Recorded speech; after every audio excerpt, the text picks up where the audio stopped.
أعوذ بالله من الشيطان الرجيم بسم الله الرحمن الرحيم رب اشرح لي صدري ويسر لي أمري واحلل عقدة من لساني يفقهوا قولي.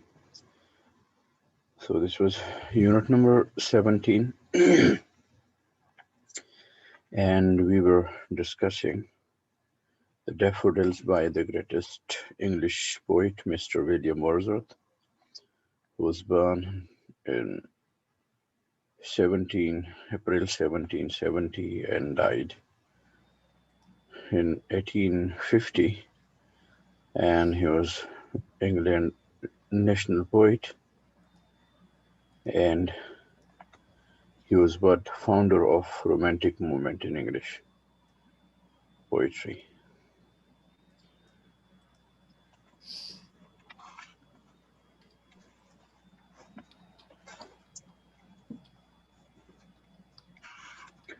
So guys, we had discussed I think two stanzas in the poem, and then now we are coming towards the next thing. So there is little bit revision. I wandered lonely as a cloud that float on high over vales and hills, when all at once I saw a crowd, a host of golden daffodils, beside the lake beneath the trees, fluttering and dancing in the breeze. So in this very stanza, the poet is going to tell or describe his own person, that how he was feeling and what happened to him and what he saw. So the poet was feeling all alone, and he was roaming purposelessly over valleys and hills just like the clouds. He's comparing himself to the clouds in loneliness, okay? Then suddenly he saw that there was a host of golden daffodils, in they were just beside the lake and beneath the trees, and they were moving and twinkling and dancing. So that is that movement in the air, okay, the moving daffodils in the air, and in the sunshine, okay. According to Mr. William Wordsworth, he says that they were dancing, that the daffodils were dancing. So continuous as stars that shine and twinkle on the Milky Way, they stretch a never-ending line along the margin of a bay. 10,000 saw I at a glance, tossing their heads in sprightly dance. So in this very stanza, the poet is going to tell us that what nature over here means the daffodils. That what these daffodils were doing and how many they were, and what were their activities, and where they were. So in this very stanza, we are told about the beauty of the nature, that where they were and how much beautiful they were. So continuous as the stars that shine and twinkle on the Milky Way. The daffodils, they were fluttering and dancing, and they were shining and twinkling, just like the stars twinkle in their galaxies. So similar was the case of those daffodils, that they were shining and twinkling like the stars. And these daffodils are those daffodils, they were grown in such a huge number, that the writer says that they were in never ending line. They were in never ending line. As far as his sight or his vision was working, he was just looking, he was just seeing what? The daffodils, the golden daffodils. There was nothing else, okay, then or except the golden and beautiful daffodils. So, writer over here, he is telling us about the beauty of Lake District, the place where he was born. Okay, that the place that was so much beautiful and full of those golden daffodils. And the golden daffodils, they were what? They were grown over there by the bank of a bay, or a margin of a bay. Okay, so the writer over here, he is exaggerating that how many he saw. He saw 10,000 at a glance. And what 10,000 at a glance, when he saw those daffodils, what they were doing? They were tossing their heads. Okay. They were hitting each other, what? Each other heads. So over here, the writer is going to tell us about the scene that there was what? There, the wind was moving over there, and because of the wind, the daffodils, they were what? They were hitting each other's head, or they were hitting each other. So writer over here, he is saying that the daffodils, they were what? They were enjoying what? Enjoying the weather, and they were dancing in that very weather. And how they were dancing? They were dancing and they were hitting and they were tossing each other's what? Heads with each others, okay? Or with each other. So that was the thing. The waves beside them danced. Now the daffodils were dancing, but along with them, the next feature or the next object of the nature was that there was what? There were waves of the lake. Okay, there was a lake. So in that very lake, because of the air, because of the moving air, or because of the running or flowing water, there were waves. So the waves beside them danced, but they outdid the sparkling waves in glee. The writer over here, he is telling us that there was a competition. There was a competition between the two beautiful objects of the nature. The one was what? The golden daffodil, or the one they were what? Golden daffodils, and the next they were what? The waves of the lake. So the waves were dancing, and similarly the daffodils they were dancing. But who won the match or who won this competition? But they means these 10,000 daffodils are that host of what? A host of what? Daffodils. They were here, they, the pronoun they, it is what? Its antecedent is, or the word for which they stands, that is the daffodils. That is what? The daffodils. So this host of golden daffodils, they defeated what? They defeated the waves. They defeated the waves. They outdid means they defeated. The sparkling means the twinkling. The twinkling waves in glee. The word glee over here means excitement. The word glee over here means happiness, okay, or the passion to show your inner feelings. So there was a competition between the waves and the daffodils. The daffodils defeated the waves in their spirit of happiness. So a poet couldn't but be gay in such a jocund company. What a poet can do in such a great company, with such a great company. He can be gay, he can be excited, he can be happy, he can be so much happy. Okay? So the word gay over here means that happy, or a person that he's excited. So what a poet can do? A poet couldn't but be gay. A poet can't do anything, just he can be happy in such a jocund company. In such a what? In in the company of the such excited and jocund what? Daffodils. So this was what? This was the entire scene. The entire scene of the nature, the beautiful nature, what? Along this bay, along this what? This place. That the daffodils, these daffodils, they were dancing, and along it, the waves were also dancing. Muhammad Umar, what is the problem?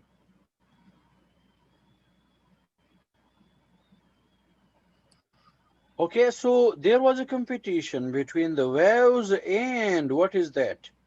The daffodils, the golden daffodils. So the golden daffodils, they were victorious, they were winners, okay, of that very competition, and they were dancing in what? With spirit and with excitement, and they outdid the sparkling waves in glee, and they defeated those what? Waves in happiness. So the writer, he says what a poet can do, what a poet could do, but he can be what, or he could be gay, he could be happy, He cannot do anything else in such a jocund company. And okay, in such a great company, happy company, excited company. Okay, I gazed. Now the writer once again he's coming to himself, to his inner self, that what I was doing over there in the company of those great what natural objects, those great natural and beautiful objects, what he was doing. I gazed, I looked, I stared and gazed, and once again I looked with deep thought, with deep care. I observed it deeply. I stored the scene, okay, in my heart. I gazed and gazed. I stared and I stared. I was staring. I was just staring. I was just observing those things, the beauty of the nature deeply. Okay, I was observing all these things. Okay, so but little thought. I was thinking, and I was watching, and after watching, okay, for a long time, then a little or small thought came to me. And what was the thought? There was a question. What was the question? What wealth the show to me had brought. That what I got from this show, what was the benefit of this scene? That 10,000 daffodils they were dancing and they were tossing their heads, okay, and they were under what? They were beside the lake and beneath the trees, and they were what? Fluttering and dancing in the breeze. So, what is the benefit of that scene? What was the benefit of that competition between the waves and the daffodils? So my question from myself was, what wealth the show to me had brought? That what wealth I got from this very show, from this very scene, what I get or what I got. So the writer, he is what that was question he asked himself. So now he himself is asking, sorry, and answering. For oft when on my couch I lie, in vacant or in pensive mood, they flash upon the inward eye, which is a place of solitude, and then my heart with pleasure fills and dances with the daffodils. So over here in this very in these 6 lines, Mr. William Wordsworth he is telling the long lasting or the everlasting effect of the beautiful nature upon his what? Upon his brain or heart. So what wealth the show to me had brought this is the question. This is the question, guys. And answer is over here. Okay? William Wordsworth, he himself is answering. And what is the answer? That what was the wealth? What was the treasure? What was the benefit that I got? The benefit was that whenever I used to be alone and lying on my couch, on my bed or sofa for rest, I'm over there, all alone and vacant. And vacant, the word vacant means a thing that is empty, that is somehow hollow. So when there was nothing to do, I'm all alone with no one to discuss or talk, in pensive mood, and I am feeling sad and agonized. My mood is not good, okay? I am in troubles or worries, okay? So this the last stanza that is once again taking us to the first stanza. But in the first stanza the poet was in search of happiness. The poet was wandering in search of happiness. The poet was like the clouds, okay? He was wandering and floating above the hills and valleys. But what is the difference between that sadness and this sadness? In that sadness, he was not having any company. He was not having any moral or spiritual support. But over here, whenever he is sad in pensive or in vacant mood, now he has a company. He has some friends. So from where those friends they come? Okay, they come from the everlasting bed of the memory, and they flash upon the inward eye. Then my friends, okay, then my healers, then my healers, they flash upon the inward eye. Those 10,000 daffodils, they flash, they put a light, okay, they throw a light upon my inward eye, the eyes of my heart. The eyes, the dark eyes of my heart, they are brightened, okay, they are somehow, they are shining, they are lit up because of what? Because of that very flash of the golden daffodils, the fluttering and the dancing and the twinkling daffodils, they once again come back to my heart, which is a bliss of solitude. And why they come back, or how they come back? The golden daffodils, they come back whenever I am in peace or at peace. I am at rest. I am in somehow in solitude. There is silence. There is no panic. There is no hustle and bustle. There is no noise. So the beauty of those beautiful and golden daffodils, that is what relived in my memories. And whenever I go back to the memories of that very black district, and I review those golden daffodils. There they are dancing and fluttering in what and tossing their heads in sprightly dance. So that is a permanent source of joy for me. That is a permanent source of happiness for me. I need not anyone. When I'm what? In vacant mood, or when I'm in pensive mood, I don't need anyone, any neighbor, any friend, or anyone in my life to come and give me the company because I have my best friends. I have my healers. I have my doctors. They come and what? They take care of me. They soothe my irritating heart. And what then happens? And then my heart with pleasure fills. So this is because of the blessing of the solitude that my friend they return to me and they fill my heart with pleasure, okay, with pleasure. And then my heart starts what? Dances with the daffodils. So as the daffodils were dancing, then my inner situation, my inner heart is also feeling like I'm also dancing with them. I'm also dancing with them. So that was the situation that in those two stanzas, Mr. William Wordsworth, he was describing the beauty of nature. Okay? In the above stanza, Mr. William Wordsworth, he was describing the beauty of nature.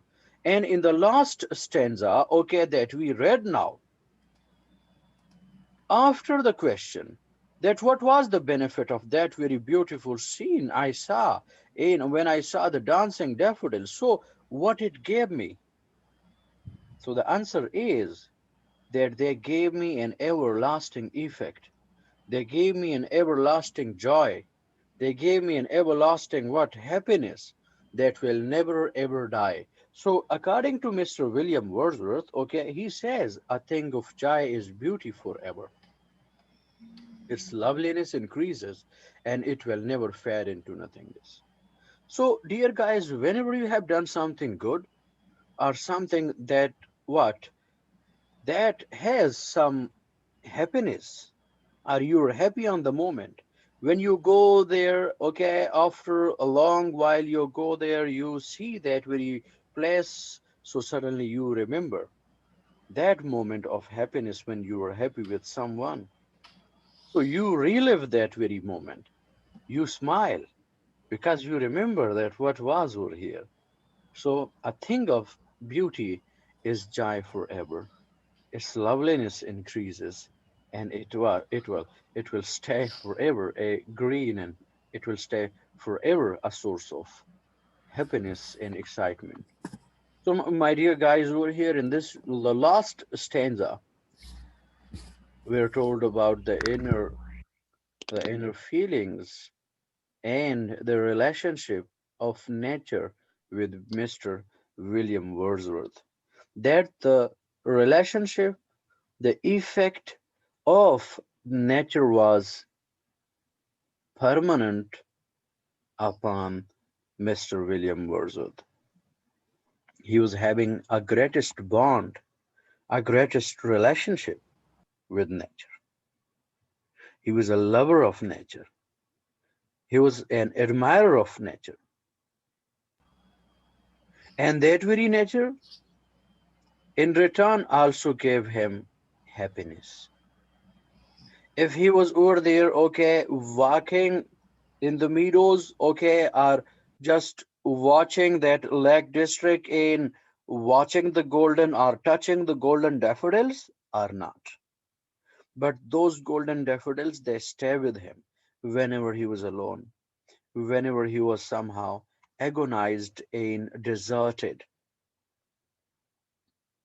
So for William Wordsworth, nature, it was a permanent friend, a friend that never ever deceives, never ever leaves, when never ever depart, that stays deep, what? Deep inside your heart. So, dear guys, if you remember, okay, the poem Lake Isle of the Innisfree, that was once again over there. The writer, oh, he was bored in the hustle bustle in materialistic life of what? Of city. He wanted to go back over there and build somehow what? A house, okay, a cabin that will be of clay and what? And wattles, and he wanted to have some beans, and to have some honey, and to have some peace over there, because he was knowing that the peace comes dropping slow, and it comes from what? From the linnet wings, and it comes from the morning to where the cricket sings, and he knows that what peace is where there is nature, where there is no disturbance, where there is no hustle and bustle. So similarly, Mr. William Wordsworth, he was a lover of nature. According to him, nature never ever deceives or leaves. So that was nature which stays with him forever and ever, okay, day, night, and whenever he is all alone. So there is nature to flash upon his inward eye and give him a permanent joy, whether he is in or he is not in the Lake District. So, guys, this was all about the explanation of the poem. Okay, now we are coming to what? To paraphrase it, and then we will come towards little bit the structure of it, and then we will go away. Okay, the waves beside them danced, but they outdid the sparkling waves in glee. A poet couldn't but be gay in such a jocund company. I gazed and gazed, but little thought what wealth the show to me had brought. So in this stanza, the poet, Mr. William Wordsworth, he is saying that that there was a competition between the sparkling waves, okay, and the beautiful and dancing, what, the shining and twinkling daffodils. So the daffodils were the winner in their excitement and happiness and show of happiness. So writer says that a person like me, a poet like me, what he can do in such a great what company, okay, what he can get. A poet can get happiness. A poet can store happiness. Okay, so the writer who here is saying, I watched and watched the whole entire scenery, and then I thought that what was the benefit of this entire show? What was the benefit to me? Now we're coming toward the last stanza. For oft when on my couch I lie in vacant or in pensive mood, there flash upon the inward eye, which is a bliss of solitude, and then my heart with pleasure fills and dances with the daffodils. So the question asked in the upper stanza, it is now answered over here, and the permanent source of happiness he got was now described over here. So whenever he is lying on his couch all alone in a bad mood, okay, with no one to discuss, so the golden daffodils, they just throw light upon his inward eye, and that very moment is the kindness and the bliss of solitude and peace, okay, that they come back to his heart, and his heart then fills with what? With pleasure and happiness, and then his heart starts to dance with what? To dance with the daffodils. So that was the, guys, okay, the paraphrase, and now you can see that what is the rhyme scheme over here. Now, guys, you can see they and gay. They and gay, they both are rhymes. Glee, company, so they both are rhymes. Thought, brought, they both are rhymes. Okay, they are rhymes. And then lie and I, for oft when on my couch I lie, they flash upon the inward eye. So they both are rhymes. And vacant are in pensive mood, which is the bliss of solitude. They both are rhymes. And then my heart with pleasure fills, once again fills the daffodils and dances with the daffodils. So this was all about what the rhymes, okay, or the rhyming words in in the poem. Thank you so much, guys, for staying with me. And if you have any question, you can ask me. Do you have any question, guys? Guys, any question? No, sir. No, Really? sir. Yes, Sure? really, sir. All of you understood what we learned, or what I taught? Yes, sir. Really? Yes. No issue? No. Okay, guys, thank you so much for staying with me, and inshallah, see you tomorrow. Allah Hafiz.